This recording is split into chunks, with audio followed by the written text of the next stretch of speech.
no seu capítulo de número 26.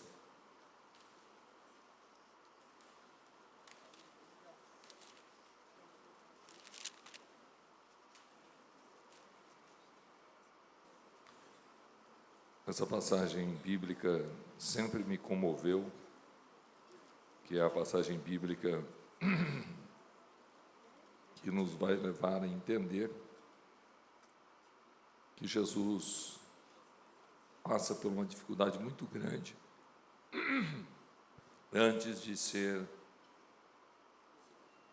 levado à cruz. Mateus, capítulo de número 26, versículo de número 36 até o versículo de número 46, são 10 versículos. Então, Jesus chegou com eles a um lugar chamado Getsêmani e disse a seus discípulos: assentai-vos aqui, enquanto vou além orar. E levando consigo Pedro e os 2 filhos de Zebedeu, começou a entristecer-se e a angustiar-se muito. Então lhe disse: a minha alma está cheia de tristeza até a morte, ficai aqui e velai comigo. Indo um pouco mais adiante, prostrou-se sobre o seu rosto, orando e dizendo: meu Pai, se possível, passa de mim esse cálice, todavia não seja como eu quero, mas como tu queres. E voltando para os seus discípulos, achou-os adormecidos e disse a Pedro: então, nem uma hora pudeste velar comigo? Vigiai e orai, para que não entreis em tentação. Na verdade, o espírito está pronto, mas a carne é fraca. E indo segunda vez, orou dizendo: Pai meu, se esse cálice não pode passar de mim, sem eu o beber, faça-se a tua vontade. E voltando, achou-os outra vez adormecidos, porque os seus olhos estavam carregados. E deixando-os de novo, foi orar pela terceira vez, dizendo as mesmas palavras. Então chegou junto aos seus discípulos e disse-lhes: dormi agora e repousai, e eis que é chegada a hora, e o Filho do Homem será entregue nas mãos dos pecadores. Levantai, partamos, eis que é chegado o que me trai. Amém. Sente-se, por favor. Nesta passagem bíblica, nós aprendemos algumas lições muito interessantes. Primeiro, a oração que nos conduz a um momento de dor, de angústia, e nos fortalece para enfrentar os problemas que Deus permite que passamos. Muita gente não consegue passar pela prova porque não sabe o quanto é necessário ter um particular com Deus. Orar é uma necessidade não só do culto, mas é uma necessidade diária. Deus fez o homem para estar em comunhão com o homem. Se você não tem o hábito de orar na sua casa, eu te aconselho nessa última ceia do ano, volte à prática da oração. Mas não é uma reza que você repete palavras, é um derramar do seu coração, confessar a Deus suas fraquezas, pedir ajuda a Deus às suas fraquezas. E não há nenhum problema de um dia você tentar orar e o céu estiver de bronze, as palavras não saírem, mas fique de joelhos, ainda que for gemendo e dizendo: Deus, me ajuda, eu não consigo orar. Mas a sua vontade de estar na presença de Deus vai mover os céus a seu favor, a favor da sua casa. Alguns problemas da vida nós não vamos conseguir vencer se não tivermos uma vida de oração. E talvez seja por isso que existe tanta derrota no nosso meio, tanta gente caindo. Talvez seja por isso que os filhos de crente estão desviando. Porque quando o menino se converte aos 10 anos, como o pastor José Wellington, aos 15 anos, aos 18 anos, ele se converte e se apaixona por estar na presença de Deus. enquanto muitos filhos daqueles que se dizem evangélicos criam-se na igreja, mas não têm o hábito de ter comunhão com Deus. Ter comunhão com Deus não é cantar no coral, cantar no grupo, não é tocar. Comunhão com Deus é joelhos no chão, buscando a face de Deus e sentindo a sua presença. Volte à prática da oração, volte a estar diante de Deus, e Deus vai te trazer iluminação, orientação, Deus vai te trazer luz nas suas decisões. Se você perceber, quando Jesus vai subir para orar no Getsêmani, diz a palavra de Deus, no versículo de número 38, a minha alma está cheia de tristeza até a morte. Dá para ver Jesus cheio de tristeza? Dá para pensar no Cristo tomado por tristeza? E se não bastasse essa tristeza, você vai perceber que ele tem em si uma necessidade urgente da intervenção de Deus. Por 3 vezes nesse texto bíblico, Jesus vai usar a mesma expressão. Versículo 39, meu Pai, se é possível, passa de mim esse cálice. O que Jesus está dizendo? É duro, é difícil, é muito pesado. E lembrando que ele veio ao mundo para passar por isso. É um propósito da eternidade, é um desejo do seu coração. Jesus é Deus, é a terceira pessoa, é a segunda pessoa da Trindade, e ele tem todas as condições de decidir. Ele decide, eu vou entregar a minha vida para resgatar os homens, mas ainda com o poder, ainda com condições real de saber o que ele passaria, ele enfrenta a grande dificuldade da decisão humana, de passar por onde não queremos, de enfrentar o que não desejamos, mas através da oração, você recebe força do céu, você recebe direção do céu, para suportar as provas da vida. Precisamos voltar a orar, precisamos voltar a estar de joelhos na presença do Senhor, e você vai perceber que no versículo 42 está escrito, e indo segunda vez, orou dizendo, Pai meu, se esse cálice não pode passar de mim sem eu o beber, faça-se a sua vontade. Versículo de número 44, e deixando-os de novo, foi orar pela 3ª vez, dizendo as mesmas palavras, se é possível, se o Senhor pode, se o Senhor puder, passa de mim esse cálice, todavia, não seja como eu quero, não seja do jeito que eu desejo, não seja feita a minha vontade, mas a tua vontade. Se Deus quer amassar, deixa Deus amassar. Se Deus quer quebrar, deixa Deus quebrar. Fique na posição, porque Deus vai te honrar, Deus vai cumprir o propósito na sua vida. Nesse texto também eu aprendo que nos momentos de angústia, Deus não vai permitir ninguém estar perto de nós. Eu não sei se alguém aqui já passou por esse momento, que ninguém pode te ajudar, nem a esposa, nem o esposo, nem o seu pastor, nem seu patrão.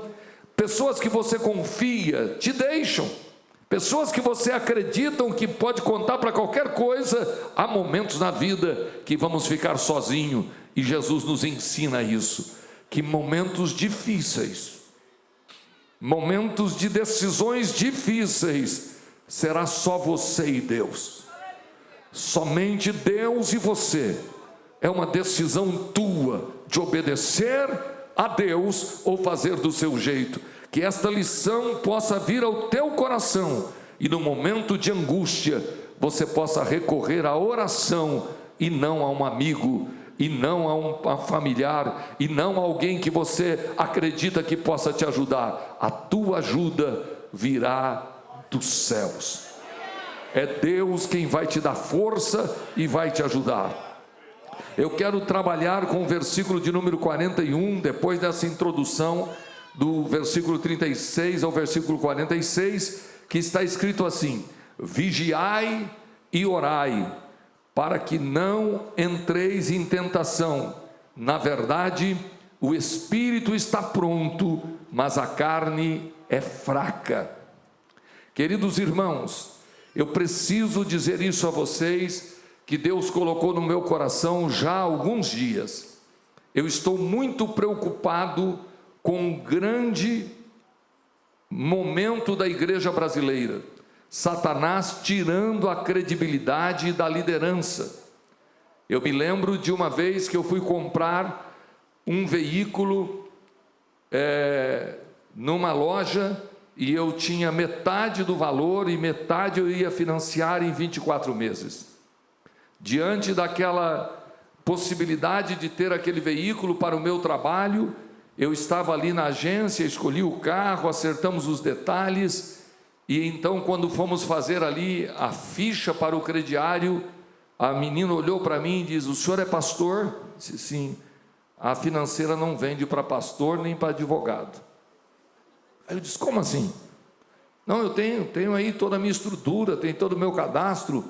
Pode? Eu falei: não, mas não é pelo que o senhor ganha, nem pelo que o senhor tem. É que há uma ordem da financeira que não vende para pastor, nem para advogado. Eu não entendi aquilo. Eu tive que juntar os meus documentos e sair de cabeça baixa daquele local, porque uma ordem lá de cima não pode vender para pastores.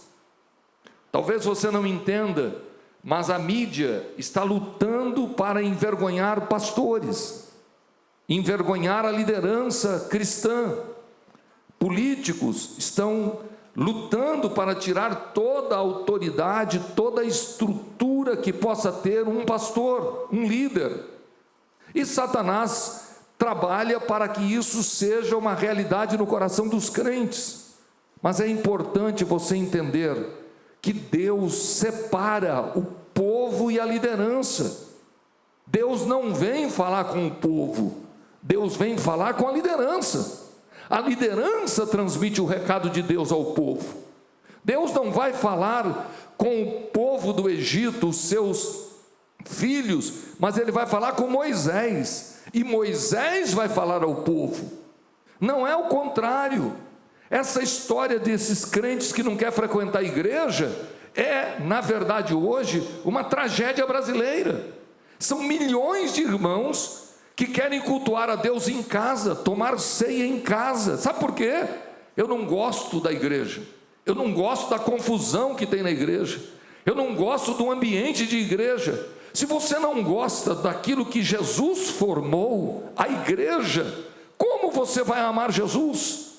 Nós precisamos entender, irmãos, que se os líderes errarem, Deus vai tratar com essa liderança.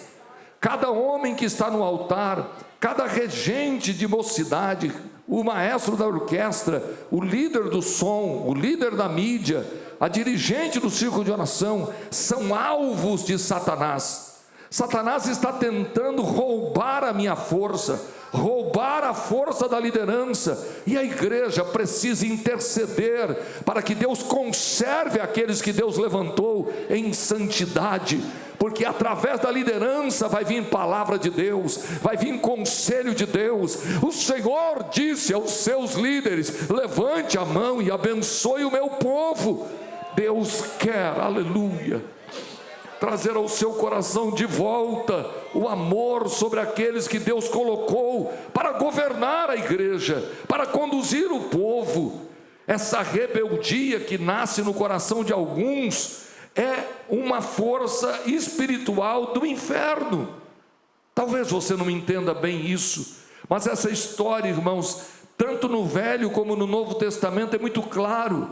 E eu venho aqui te trazer uma palavra que Jesus disse no Getsemane: vigiai e orai, para que não entreis em tentação. Na verdade, o espírito está pronto, mas a carne é fraca. Você precisa receber palavra, você precisa honrar aqueles que Deus levantou, e você entende isso lá no profundo do seu coração, mas a carne é fraca. Eu estava lendo uma passagem, e eu vou pedir para vocês abrirem a Bíblia em Judas, lá perto do Apocalipse. Judas é o primeiro livro antes de Apocalipse. Judas só tem um capítulo, e o versículo de número 9 tem uma revelação aqui, que é mistério, não tem muito como entender o porquê. Talvez alguém aqui depois me explique o porquê, mas olha o que está escrito no versículo 9: mas o arcanjo Miguel, quando contendia com o diabo, e disputava a respeito do corpo de Moisés. Disputava, é meu. O anjo Miguel está numa batalha, o arcanjo Miguel está numa batalha, numa contenda com o próprio demônio, disputando a respeito do corpo de Moisés. Olha o que diz o texto: não ousou pronunciar juízo de maldição contra ele, mas disse: o Senhor te repreenda. Por que Satanás quer o corpo de Moisés? Por que Satanás quer levar o corpo de Moisés? Por que Deus não permite que ninguém saiba onde foi enterrado Moisés? Possivelmente hoje nós teríamos romaria para o sepulcro de Moisés. Possivelmente nós teríamos pessoas do mundo inteiro fazendo orações ao lado do túmulo de Moisés. Mas Deus esconde o corpo de Moisés. Por quê? Sabe, é difícil responder de uma forma que eu possa dizer é isso, mas a minha percepção é que Satanás quer usar a liderança para destruir a fé. Satanás quer usar a liderança para roubar a fé. Talvez seja por isso que tantos pastores, tantos bispos, tantos apóstolos terminam por fazer loucuras que vêm causar destruição na fé do povo. Mas você precisa clamar, interceder em favor daqueles que Deus levantou, porque Satanás está tentando destruir o meu nome, o nome de qualquer líder que Deus ha levantado. Mas a igreja faz orações, a igreja clama ao Senhor: guarda o meu pastor, guarda a dirigente do círculo de oração, guarda, Senhor, aquele que está à frente do trabalho, porque a sua oração vai chegar diante de Deus, e Deus vai dar graça àqueles que estão à frente do trabalho, para que haja na sua vida algo que vem de Deus, através de quem Deus levantou. Aleluia, aleluia. O Senhor te trouxe aqui nesta manhã para falar contigo. Honre e respeite aqueles que Deus tem colocado diante da igreja. Não somos pastores porque amamos ser pastores, não somos líderes porque fizemos um cursinho de liderança. Não, queridos, Deus separa aqueles que vai colocar diante do seu povo. E mais impressionante é que a maioria dos grandes líderes não queriam ser líderes. Talvez vocês não me entendam, mas talvez a dirigente do círculo de oração seria melhor não ser, porque é muito pesado. Por que ela continua na liderança? Há um Deus que escolhe e separa e coloca aqueles para estar à frente do trabalho. Talvez alguns desses pastores que estão no altar, que são presbíteros, pastores, evangelistas, desejariam não estar aqui, mas não é uma questão de escolha humana. Eu não posso escolher ir para Tarsis em vez de ir para Nínive. Eu tenho que ir aonde Deus deseja que eu esteja, porque é aí que Deus vai me honrar. Aleluia. Levante a mão para os céus. Eu quero agora fazer uma oração contra todo espírito de mentira, de rebeldia, que tem se levantado na casa de algumas famílias. Os teus filhos precisam respeitar e honrar aqueles que Deus ha levantado. Clame o sangue de Jesus na tua casa, vigiai e orai, para que não entreis em tentação. Levante a mão, por favor. Eterno Deus e eterno Pai, diante da sua santa e bendita presença, eu estou clamando junto com a igreja, Senhor. Põe por terra todo espírito de rebelião, põe por terra, Senhor, todo espírito de confusão, põe por terra, meu Deus, toda rebeldia, na autoridade do nome de Jesus Cristo.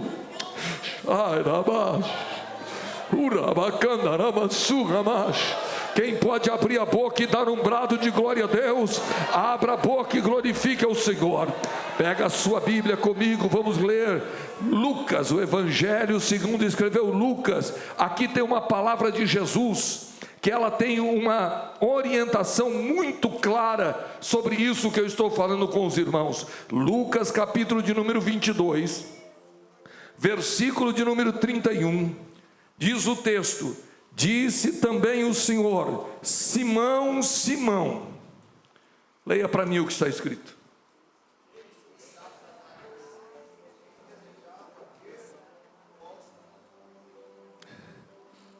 Satanás vos pediu. Para quem que ele pediu, pastor Pedro? Para quem Satanás pediu Pedro? Se você voltar em Jó, capítulo de número 1, você vai ver Satanás diante de Deus, dizendo: Jó te adora porque o Senhor dá tudo para ele. Tira o que ele tem e o Senhor verá como ele não te atenderá, não te servirá, não te adorará. Talvez vocês não entendam que esse pedido de Satanás para cirandar com a vida de Pedro é muito estranho, é muito raro, mas o texto é muito claro, verso 32. Mas eu roguei por ti, aleluia, para que não desfaleça. Aleluia. Jesus está dizendo: eu clamei, Pedro, ao Pai por ti, para que a tua fé fique firme e não desfaleça. Satanás quer destruir aqueles que Deus levanta. Cirandar, irmãos, como trigo, é uma situação que talvez para nós não tenha muito significado, mas eu vou tentar trazer uma ilustração para vocês do início do século, aonde Jesus está vivendo, em Roma, onde a roça, o alimento, era a maior riqueza da terra. Vocês já devem ter ouvido da parábola do trigo e do joio, e aqui eu tenho trigo, ó. Isso aqui é trigo. Isso aqui é um trigo verdadeiramente. O que seria cirandar com isso aqui? É arrancar isso aqui, ó, aonde vai sair somente os carocinhos, somente o trigo, e colocar isso numa peneira e fazer assim, ó, joga para cima, o vento bate e a palha sai e o trigo é separado. O processo continua. Depois de separar os trigos da palha, ele tem que ser passado por uma peneira para arrancar o resto da casca que ficou e ficar somente o trigo embaixo, e mais uma vez leva para cima para o vento tocar e arrancar a palha para o trigo ficar. É um processo de separar a casca, separar a impureza para aproveitar só o trigo. O que Deus está me dando aqui nesta noite, Satanás quer mostrar, colocar as tuas falhas, Pedro, diante dos homens, as tuas fraquezas, Satanás quer levar para que se esparrame, mas eu roguei ao Pai para que, aleluia, ele não tivesse essa autoridade sobre a sua vida. Ora, basura, baixo. Se Deus chamou um dos seus filhos para ser líder, prepare, porque esse menino vai sofrer uma batalha muito grande, vai passar por angústias muito grandes, mas você continue orando e dizendo: Deus vai levantar esse menino, Deus vai cuidar desse menino, e o teu filho será uma bênção na mão de Deus. Mas a igreja precisa entender a liderança. É Deus quem levanta, e Deus fala através dos líderes. Por que nós estamos vivendo, irmãos, dentro da igreja, essa angústia contra líderes? Seja um dirigente de congregação, seja o líder dos diáconos, seja o menino que está lá cuidando do estacionamento. Nós não conseguimos respeitar, há uma rebeldia nascendo no nosso coração. Mas se você for colocar o seu carro no estacionamento, respeite quem está ali cuidando, porque esse respeito agrada a Deus. Esse respeito vai trazer unidade à igreja. Se coloque no teu lugar, porque se Deus quiser te usar, Deus vai te levantar. Mas enquanto você não for levantado, respeite aqueles que Deus colocou diante da igreja. Vigiai e orai, para que não entreis em tentação. Eu quero convidá-los a abrir a Bíblia, por favor, no Evangelho de João, capítulo de número 10. Eu gosto desse texto, porque ele vai me mostrar que é mais sério do que parece. João capítulo de número 10, versículo de número 30, 31, 32 e 33. Versículo 30: eu e o Pai somos um. Jesus está dizendo: eu e o Pai somos um. Eu sou Deus, Ele é Deus. Verso 31: os judeus pegaram outra vez em pedras para o apedrejar. Respondeu-lhe Jesus: tenho-vos mostrado muitas obras boas, procedentes de meu Pai. Por qual dessas obras me apedrejais? E os judeus responderam dizendo-lhe: não te apedrejamos por alguma obra boa, mas pela blasfêmia, porque sendo tu homem, te fazes Deus a ti mesmo. Os judeus reconheciam que Jesus estava proclamando ser igual a Deus, o que para eles era uma blasfêmia. Levanta-se não só fariseus e escribas, mas o povo, e não aceita a liderança de Jesus. Por quê, irmãos? Porque eles esperavam um rei que governasse a nação com espada, mas Deus tinha algo muito maior para fazer. E essa incompreensão hoje parece a mesma coisa. Você quer um pastor do teu jeito? Você quer um pastor segundo você pensou? Fale com ele. Não é você, não sou eu que decide quem vai pastorear. É os céus que dá dons aos homens. E pode ser um jovem como Paulo, pode ser um ancião como o pastor A, o pastor B, pode ser um ancião como eu. Mas o que você tem que entender é que se a igreja não respeitar a liderança, nós vamos perder o melhor de Deus para nossas vidas, porque é um alvo de Satanás contra os líderes. E talvez você não entenda o peso que está nos meus ombros. Talvez você não entenda a responsabilidade que está sobre aqueles que Deus levantou. E você não compreende a dor e a angústia. Porque o diabo não precisa destruir a igreja. Se o diabo destruir um líder, a igreja será afetada e destruída. Há muitos templos vazios, porque o líder caiu. E o seu pecado escandalizou a igreja. E o povo esparramou. Há muitas igrejas que estão sofrendo, porque a sua liderança saiu da presença de Deus e todo o povo foi afetado. Ore, clame por aqueles que Deus levantou e diga: Deus, guarda o meu pastor, guarda, Senhor, a família do meu pastor. Aleluia. Entenda o peso que está sobre aqueles que Deus levantou. Curve a tua cabeça, fecha os teus olhos. Sua boca tem se levantado contra homens de Deus. Sua fala tem sido a fala de um fariseu contra aquele que Deus levantou. Mas nesta manhã Deus te repreende. Ele diz: vigiai e orai, para que não entreis em tentação. Não toque nos meus ungidos, não toque naqueles que Deus levantou, mas respeite aqueles que Deus tem colocado para governar a igreja.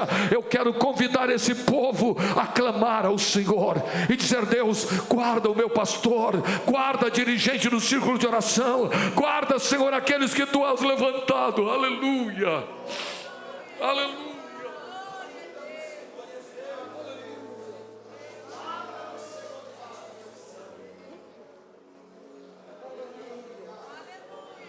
Aleluia, aleluia.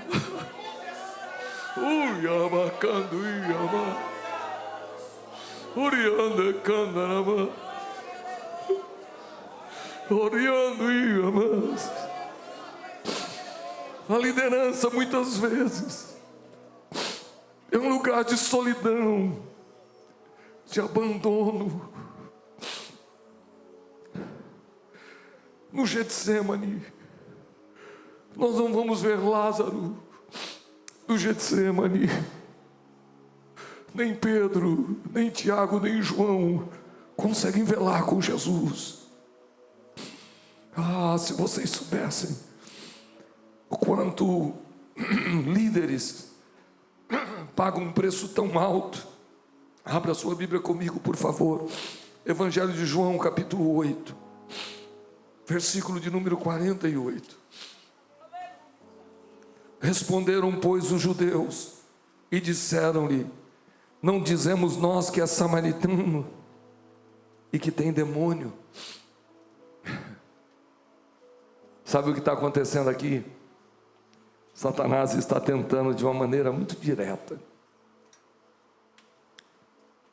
desmerecer a liderança de Jesus, porque os judeus são inimigos dos samaritanos, e se Jesus é samaritano, ele não tem como ser o Messias. Mas se não bastasse chamá-lo de samaritano, eles afirmam que ele tem demônio. É nessa hora que eu me consolo.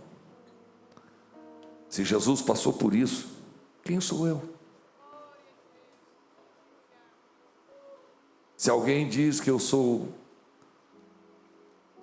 isso ou aquilo, quem sou eu? Porque o meu mestre, Jesus Cristo, foi acusado de não ser, e assustadoramente, que ele tem demônios. Abra sua Bíblia, por favor, Mateus capítulo 12. Eu acredito muito que Deus ainda fala através da sua palavra. Mateus capítulo 12, versículo de número 24. Mas os fariseus, ouvindo isso, diziam: esse não expulsa os demônios, senão por Beelzebu, príncipe dos demônios. É muito sério, né? Ah, se você entendesse o quanto Satanás deseja colocar em nosso coração dúvidas. Talvez você não entenda, mas no ano 70 depois de Cristo, Jerusalém foi destruída. Diz os historiadores que a tortura e a morte de crianças foi tão cruel, que os gemidos se ouviam em outros lugares. Eu me lembro quando o povo gritava: crucifica-o, crucifica-o. Enquanto eles gritavam: crucifica-o,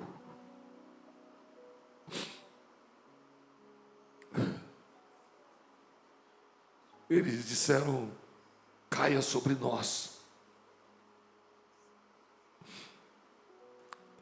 Eu aprendo que os meus erros contra aqueles que Deus levantou, a minha família vai sofrer. Aqueles que eu amo vão pagar um preço muito alto pela minha rebeldia. E é por isso que hoje, quando prego a palavra de Deus a vocês, eu digo de coração: vigiai e orai, para que não entreis em tentação.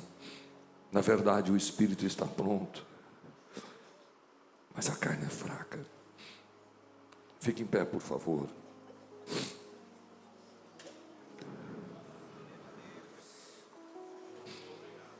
Na cruz do Calvário, Jesus está vertendo sangue.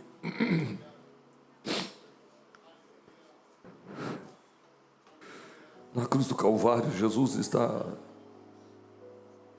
entregando a sua vida por todos. Mas a voz que se ouve é: se és filho de Deus, se és filho de Deus, desça da cruz. Salvou os outros, e não pode salvar a si mesmo. É rei de Israel.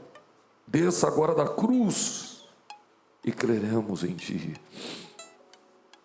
Talvez você não entenda, mas a verdade muito clara na minha mente é que, por mais que nós queiramos dizer outra coisa, mas nós estamos vivendo uma crise muito grande de identidade. E eu vou terminar com vocês. Se você puder pôr na tela, põe para mim o Evangelho de João, capítulo 7. Evangelho de João, capítulo 7, versículo de número 5. Que esta palavra possa estar dentro dos nossos corações e que nós venhamos a guardar. Todos leiam comigo, por favor. Porque nem mesmo... Repitam comigo. Porque nem mesmo seus irmãos criam nele. Será que Maria contou aos irmãos de Jesus quando o anjo apareceu a ela? Será que José contou aos seus filhos porque eles desceram ao Egito, porque um anjo apareceu? Será que os irmãos de Jesus ouviram no particular de que a manifestação do Cristo era algo sobrenatural? É possível que Jesus disse aos irmãos de Jesus: eu não sou pai dele. O eterno Deus dos céus, que enviou o seu Espírito sobre a sua mãe Maria, e o que foi gerado nela. O que aconteceu para os irmãos de José, irmão de Jesus, não acreditar nele? O que aconteceu? Será que eles foram influenciados pelos fariseus, pelos escribas? Eles não ouviram os testemunhos?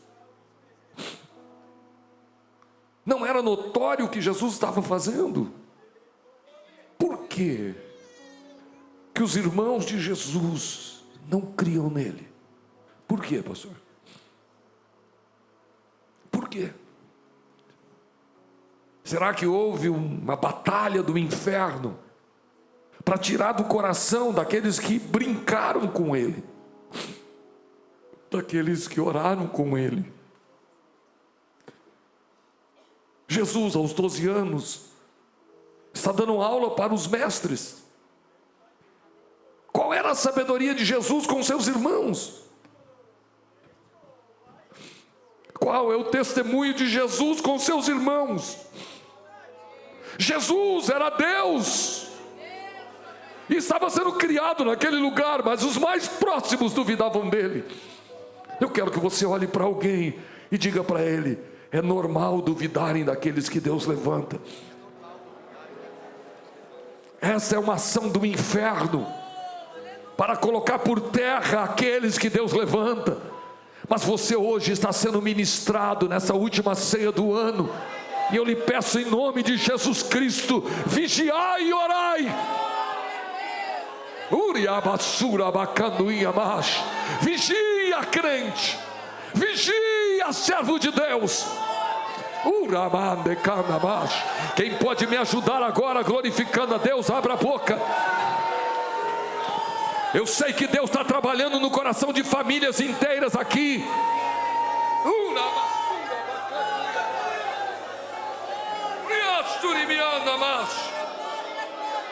Nós estamos reunidos para participar do corpo e do sangue de Jesus.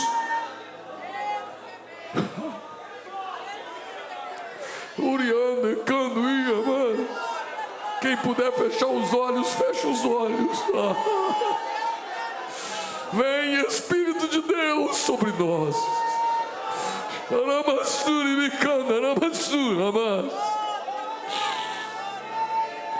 Nós vamos nesta noite, nesta manhã, participar da última ceia setorial. Mas eu não quero que você toque no corpo e no sangue de Jesus sem entender o valor disso, o sacrifício dele na cruz, a humilhação que ele passou, mas que ele ressuscitou ao terceiro dia e em breve voltará para buscar a sua igreja. Que o seu coração, aleluia, possa estar seguro, aleluia.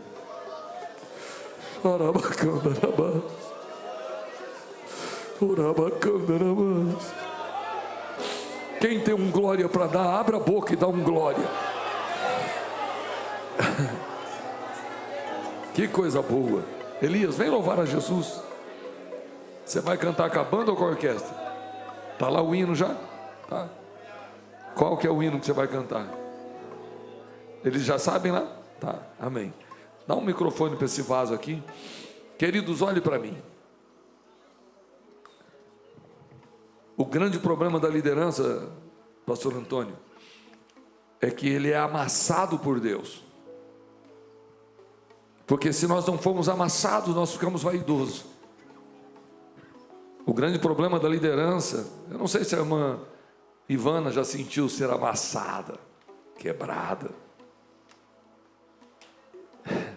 O grande problema de ser chamado é que Deus precisa levar-nos a passar por dores e angústias. Mas não é só Deus, Satanás também quer quebrar aqueles que Deus chama. E nós sofremos duas forças espirituais terríveis: Deus nos moldando e Satanás tentando nos derrubar. Se você puder pegar na mão de quem está do seu lado, nós vamos fazer uma intercessão agora pelo pastor José Wellington Bezerra da Costa, presidente desse ministério. Feche o corredor de um lado ao outro, com temor. Eu sei que talvez não seja o seu costume, mas com amor e respeito à voz do altar, pegue na mão de quem está do seu lado. Feche o corredor de um lado ao outro. Nós vamos clamar agora para que Deus venha abençoar. Aleluia.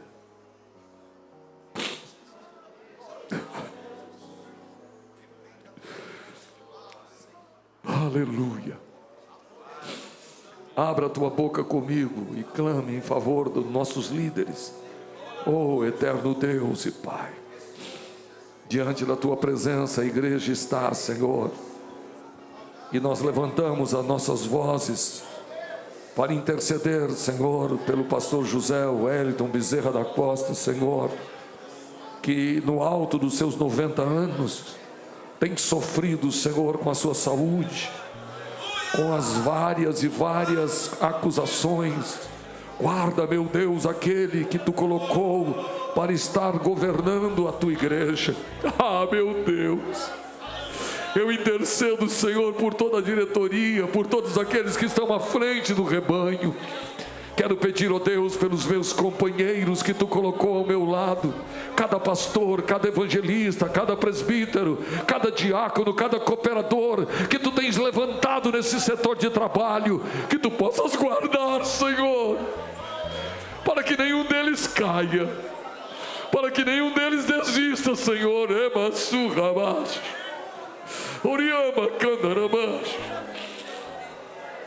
Eu quero clamar, Senhor, nesta noite, nesta manhã melhor, por todos aqueles que tu tens colocado, Senhor, sobre nós. Oh, minha amassurramash. Oh, Senhor, eu peço a tua bênção sobre o pastor, eu peço a tua bênção, Senhor, sobre aquele que tu levantou. Tira dos nossos corações toda dúvida, tira do nosso coração todo medo, tira do nosso coração toda incredulidade, Senhor.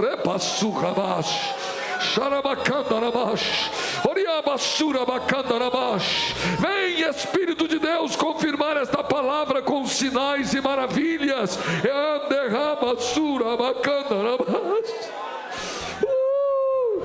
Segura a mão desse crente e diga para ele: vigia, irmão. Diga para ele: vigia, irmão.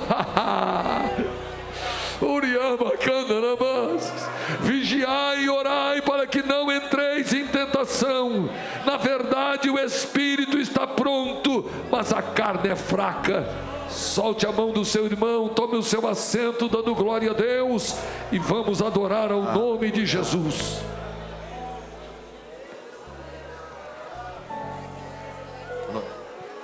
Glória a Deus. Bendito é o nome de Jesus. Gostei. Mas ele não é bonito igual eu, né? Meus irmãos, nós vamos convidar o pastor Carlos Monteiro, que estará trabalhando agora com a ministração da ceia. Eu estou muito grato a Deus por essa manhã, última ceia setorial. Estou muito feliz por essa oportunidade de estar com vocês.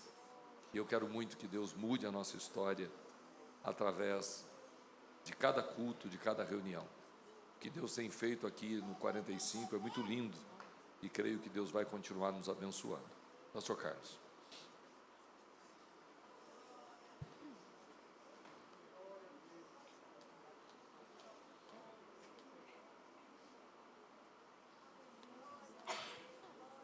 Queridos irmãos, aceitem a paz do Senhor. Nosso companheiro pastor Sidney estará nos lendo o texto da palavra. Nós iremos lavar as nossas mãos.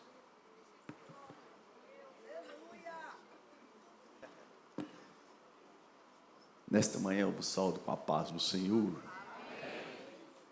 Estamos felizes até que o Senhor tem nos ajudado, né, amados irmãos? Vamos ler o texto bíblico, qual de costume, está registrado no livro de Coríntios. 1 Coríntios, capítulo 11, versículo 3 a partir, que diz assim o texto sagrado: Porque eu recebi do Senhor e também vos ensinei, que o Senhor Jesus, na noite que foi traído, tomou o pão e, tendo dado graça, o partiu e disse: Tomai, comei, isto é o meu corpo que é partido por vós. Fazei isto em memória de mim. Semelhantemente também, depois de cear, tomou o cálice, dizendo: Esse cálice é o novo testamento do meu sangue. Fazei isso todas as vezes que beberes, em memória de mim. Porque todas as vezes que comeres esse pão e beberes esse cálice, anunciai a morte do Senhor, até que venha. Portanto, qualquer que comer esse pão, ou beber do cálice do Senhor indignamente, será culpado do corpo e do sangue do Senhor. Examina-se, pois, o homem a si mesmo, e assim coma deste pão e beba desse cálice. Porque o que come e bebe indignamente, come e bebe para a sua própria condenação, não discernindo o corpo do Senhor. Por causa disto, há entre muitos fracos e doentes, e muitos que dormem. Porque se nós nos julgássemos a nós mesmos, não seríamos julgados. Mas quando somos julgados, somos repreendidos pelo Senhor, para não sermos condenados com o mundo. Portanto, meus irmãos, quando vos ajuntais para comer, esperais uns pelos outros. Mas se alguém tiver fome, come em casa, para que não vos ajunteis para o juízo, quando as demais coisas ordená-las quando for. Deus e Cristo os abençoe.